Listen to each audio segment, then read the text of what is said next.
इस घोर कलयुग में जहाँ चारों तरफ राग, द्वेष, ईर्ष्या, मान बढ़ाई, मनमुटाव, हिंसा, इन सभी बकवादों का जोर है, दबाव है, प्रेशर है, और उसके बावजूद हजारों की संख्या में हंस आत्माएं अपने गुरु को परमेश्वर मानकर, पूर्ण ब्रह्म परमात्मा मानकर, और ना सामाजिक दबाव का किसी प्रकार से कोई प्रेशर ले रहे हैं, ना किसी प्रकार की लोकलाज को मान रहे हैं, बस अपनी आत्मा का कल्याण देख रहे हैं और गुरुदेव भगवान की खुशी देख रहे हैं। क्योंकि गुरुदेव भगवान स्वयं कबीर परमेश्वर हैं और ये परमात्मा इस 21 ब्रह्मांड में, इस गंदे लोक में बिजनेस करने नहीं आते, कोई और काम धंधा करने नहीं आते। इनका केवल एक ही टारगेट होता है कि जितनी ज़्यादा हो सके और कम से कम समय में अपनी विशेष प्यारी आत्माओं तक ये संदेशा पहुंचा दूं, तत्व ज्ञान पहुंचा दूं, और हर प्रकार से उनको तैयार करके और शतलोक ले चलूं। और जो जो हंस आत्माएं अपने गुरुदेव को परमात्मा मानकर और उनके हृदय की बात को भली भांति समझकर, उनके सत्संग सुनकर और उनके वचन में रहते हुए अपने जीवन का एक ही लक्ष्य बना लेती हैं कि अब की बार 84 से पार, अब की बार 84 से पार, बस इसी बात से सतगुरु प्रसन्न होता है। तो उन आत्माओं का फिर गुरुदेव के अकाउंट में एक विशेष लेखा लिख दिया जाता है। क्योंकि भाइयों और बहनों, हम वापस सतलोक कब जाएंगे, कब हमारा वो समय आएगा, आप और हमें नहीं पता। लेकिन गुरुदेव भगवान अंतर्यामी, सबका लेखा जोखा रखने वाले, इन्होंने पहले ही लिखा हुआ है कि कब किस आत्मा की सज़ा पूरी होगी। क्योंकि हम यहाँ 21 ब्रह्मांड में सज़ा भोगने के लिए आए हुए हैं। सृष्टि रचना के माध्यम से हम सबको पता चल चुका है कि सतलोक में हमने क्या बहुत भयंकर गलती की थी। हम पतिव्रता पद से नीचे गिर गए थे। हम अपने परमपिता परमेश्वर को ना पहचान कर, ना जानकर, और इस काल के ऊपर, ज्योति निरंजन के ऊपर आस्था लगा बैठे थे। और ये हमें यहाँ बहला फुसलाकर, मीठा लोभ लालच देकर ले आया। और अब हम यहाँ किस प्रकार से दुखी हैं, महादुखी हैं, ये आप और हमसे बिल्कुल भी छुपा हुआ नहीं है। और अगर छुपा हुआ था काल प्रभाव से, तो गुरुदेव भगवान ने हमें सद्बुद्धि देकर, शास्त्रों से प्रमाण देकर, सत्संग कर करके उस बात से भली भांति रूबरू करवा दिया है। तो भाइयों और बहनों, गुरुदेव भगवान को पहले से पता है कि किस आत्मा की सजा पूरी हो चुकी है। और इस कलयुग की बिचली पीढ़ी में सतगुरु रामपाल जी भगवान के धरती पर सह शरीर रहते सहते केवल वही आत्माएं पार होंगी जिन आत्माओं की सजा काल लोक से पूरी हो चुकी है। क्योंकि हम यहाँ 21 ब्रह्मांड में जेल में हैं, जेल में, ये सतलोक की जेल है। और गुरुदेव ने बताया सतलोक में यदि कोई आत्मा गलती करती है तो फिर उसको यहाँ जेल में सजा के लिए भेज दिया जाता है। और यहाँ हम चाहे ब्रह्मा विष्णु महेश बन जाएं, वो भी हम सजा भुगत रहे हैं बिना ज्ञान के। तो यदि कोई छोटा सा गांव का सरपंच बन जाए, वो भी अपने आप को बहुत ज्यादा खुशी मानता है, सुखी मानता है कि मेरे बराबर सुखी कोई नहीं है। लेकिन गुरुदेव का तत्व ज्ञान कहता है कि यदि हम यहाँ ब्रह्मा विष्णु महेश की भी पदवी प्राप्त कर लेते हैं, यहाँ के छोटे मोटे राजा महाराजा, प्रधानमंत्री, राष्ट्रपति तो छोड़ दीजिए, अगर हम ब्रह्मा विष्णु महेश की पदवी भी प्राप्त करते हैं तो वो भी हम सजा भोग रहे हैं, सजा। क्योंकि ब्रह्मा विष्णु महेश की पदवी प्राप्त करके हम कितनी बकवाद करेंगे, कितने अपने कर्म फोड़ेंगे, अपनी भक्ति को खर्च करेंगे। जो भक्ति हम मनुष्य जन्म प्राप्त करके इस पृथ्वी लोक पर करते हैं, उस भक्ति की शक्ति को हम ब्रह्मा विष्णु महेश बनकर बकवाद करके, राज्य भोग के, झूठा सुख भोग के काल का, हम उसको बर्बाद करेंगे। और जब हमारे वो पुण्य समाप्त हो जाएंगे, जब ब्लेडर से हवा निकल जाएगी, गुब्बारे से हवा निकल जाएगी, फिर वो गुब्बारा झाड़ियों में जाके गिरता है, कांटे चुभते हैं, फटता है फिर वो। तो ब्रह्मा विष्णु महेश की पदवी प्राप्त करके अपने पुण्य अक्षीण करके फिर हम आत्माएं 84 लाख योनियों में लंबा चक्कर काटने के लिए चले जाते हैं। किसी को नरक में भेज दिया जाता है, किसी को पृथ्वी लोक पर मनुष्य जन्म दे दिया जाता है। तो भाई और बहनों, यहाँ तो ब्रह्मा विष्णु महेश की पदवी भी सजा है, सजा। लेकिन ये सजा हमें कब महसूस होगी? जब हम गुरुदेव की शरण में आएंगे, जब हमें ये तत्व ज्ञान सुनने को मिलेगा और सुनने के बाद गुरुदेव के विशेष आशीर्वाद से जब हम इसको समझने लगेंगे। तो भाई और बहनों, ये वर्तमान कलयुग की पिछली पीढ़ी का समय है। परमेश्वर सतगुरु रामपाल जी भगवान स्वयं सतलोक के राजा, सतलोक के शहंशाह, एकमात्र कायनात के रचयिता 8 सितंबर 1951 से गांव धनाना, जिला सोनीपत, हरियाणा, भारतवर्ष की पावन भूमि पे प्रकट हैं। और हर बार ये परमात्मा अपने आध्यात्मिक ज्ञान के विशेष प्रचार प्रसार के लिए भारतवर्ष की भूमि को ही चुनता है। इसलिए परमात्मा ने इस भूमि की भी भूरी भूरी जो है वो प्रशंसा की है। परमेश्वर ने इसको धन्यवाद दिया है कि धन जननी धन भूमि, कि वो माता भी धन्य जिसने भगत को जन्म दिया, और वो धरनी यानी वो धरती भी धन्य जहां भगत का जन्म हुआ। इसीलिए भाई और बहनों, भारत देश हमेशा से जगत गुरु रहा है, पूरे विश्व को आध्यात्मिक ज्ञान देता है। क्योंकि ये भूमि गुरुदेव के आशीर्वाद से, क्योंकि परमात्मा सतयुग से ही यहां पर आना शुरू कर देते हैं, भिन्न भिन्न रूप धारण करके आत्माओं में भक्ति प्रवेश जो है वो करवा देते हैं। और उस भक्ति की शक्ति से यहाँ पर ऋषि मुनि बनते हैं, भगत आत्माएं बनती हैं, धर्म करती हैं, यज्ञ करती हैं, वेदों अनुसार साधना करती हैं, जिस कारण से काल अन्य देशों की तुलना में भारतवर्ष की संस्कृति को ज़्यादा नहीं बिगाड़ पाता है। जिस प्रकार ये पश्चिमी देशों की संस्कृति, जहाँ पर लोग नंगे होकर घूमते हैं, ना कोई माता पिता की शर्म है, ना कोई व्यवहार उनका अच्छा है, केवल अपना स्वार्थ ही है।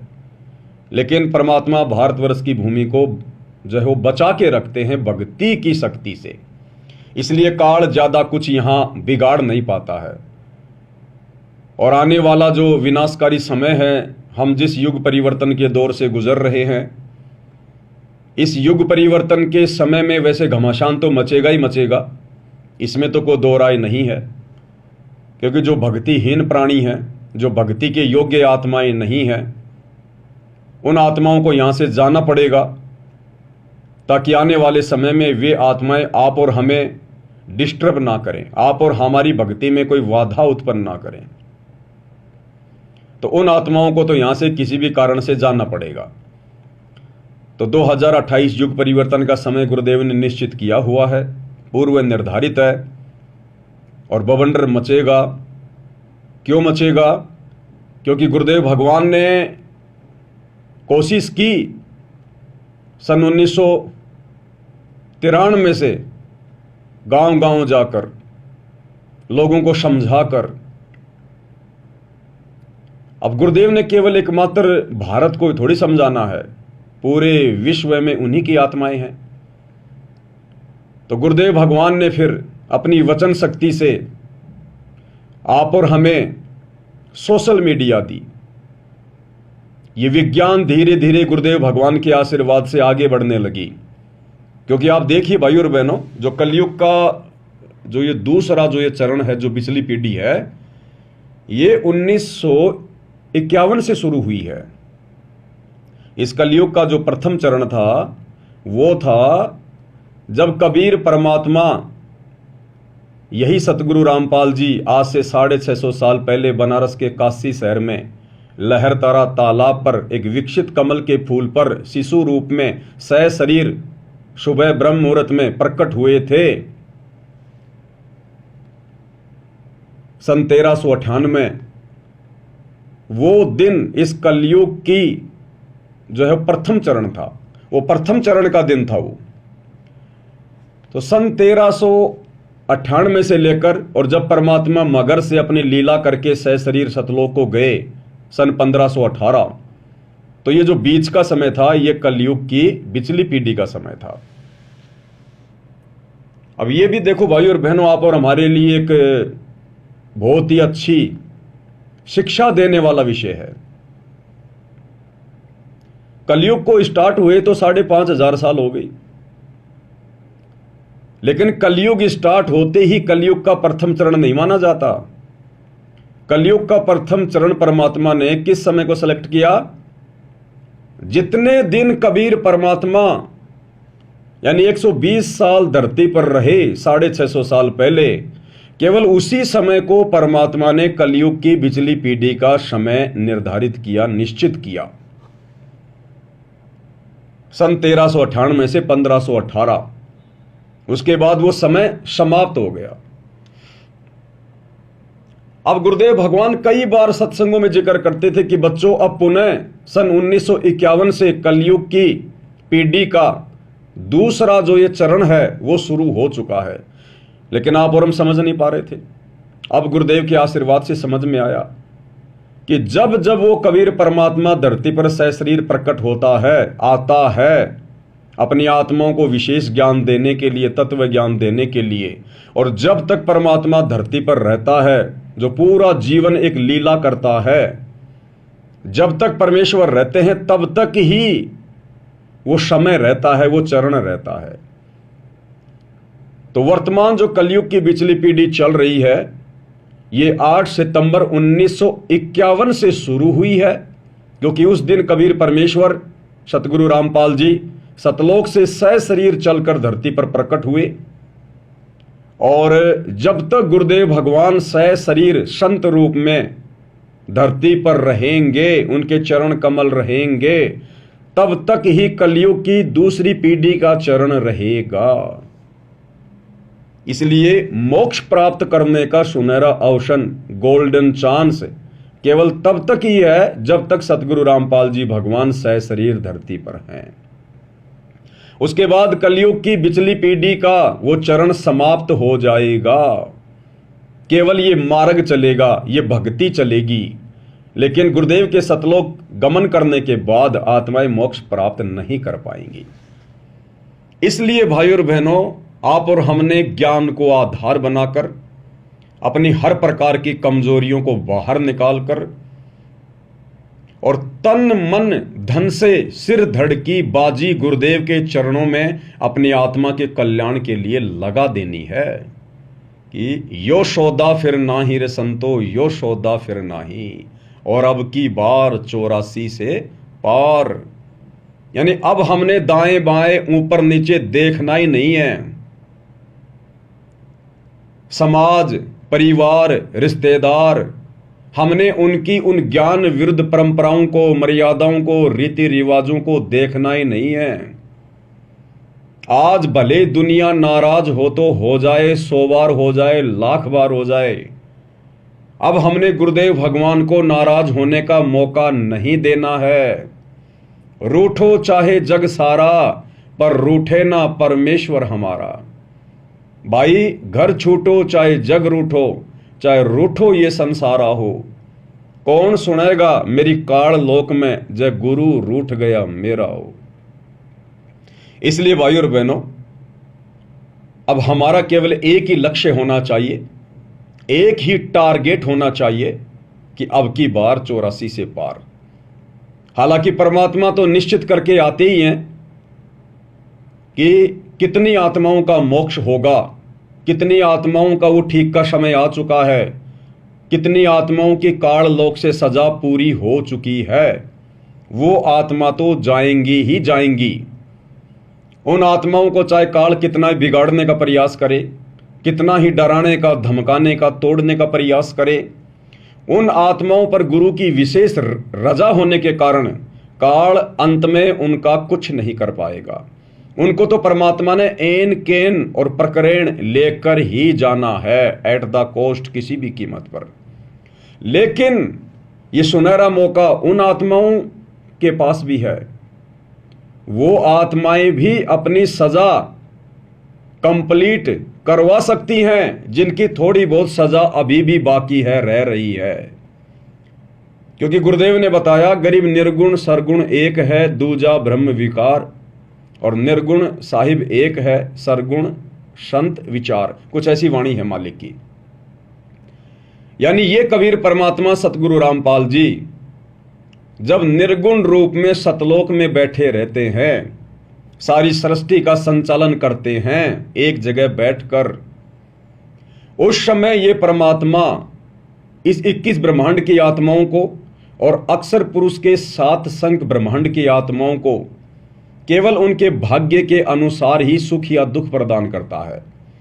अगर किसी के भाग्य में दुख है तो सतलोक में बैठा हुआ यह कबीर परमात्मा सतगुरु रामपाल जी उसे सुखी नहीं कर सकता।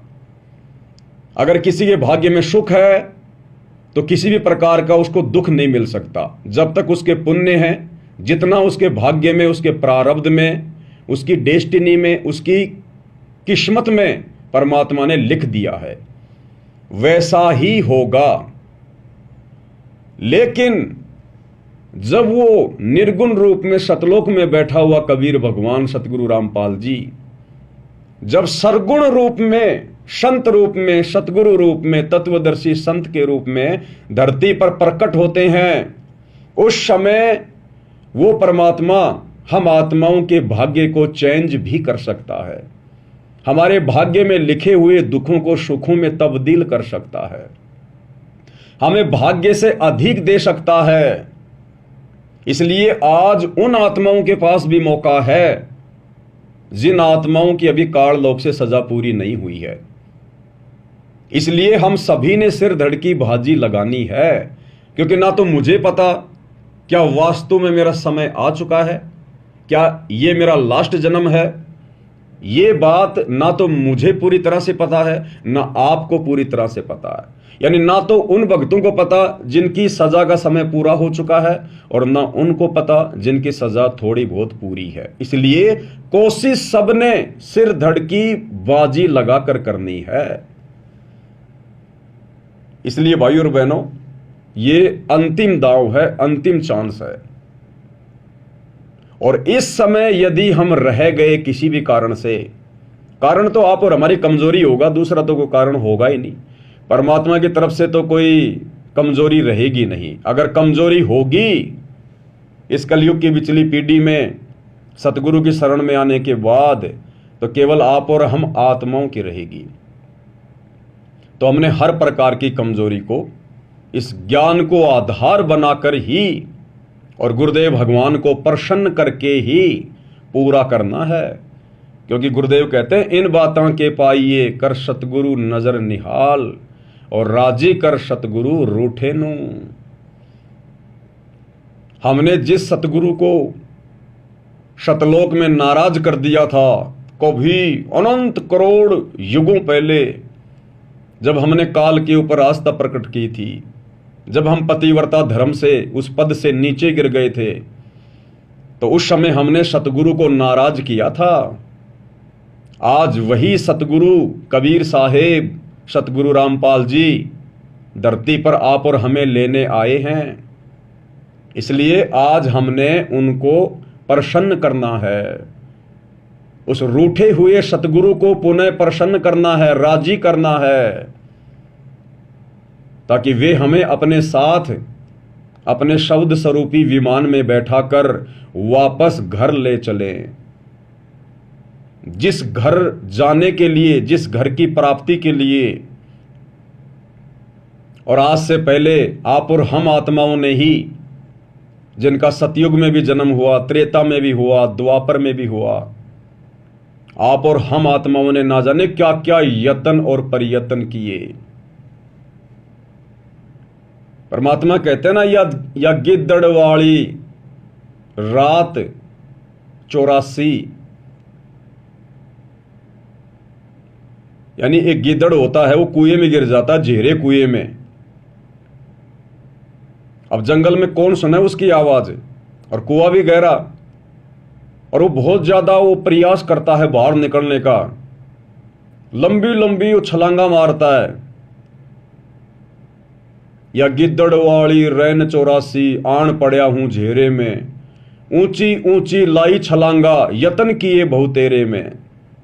तो वो गिद्दड़ बहुत ज्यादा यतन करता है, प्रयत्न करता है, चिल्लाता है, चीखता है कि शायद कोई मेरी मदद कर दे, मैं यहां से बाहर निकल जाऊं, लेकिन वो इतनी ऊंची छलांग नहीं लगा पाता कि कुएं से बाहर निकल जाए, और सुनने वाला भी वहां कोई नहीं। अंत में उसको वहां भूखा प्यासा मरना पड़ता है, उसकी दुर्गति होती है, तड़प तड़प के मरता है वो गिद्दड़ जो जंगल में किसी गहरे कुएं में गिर जाता है।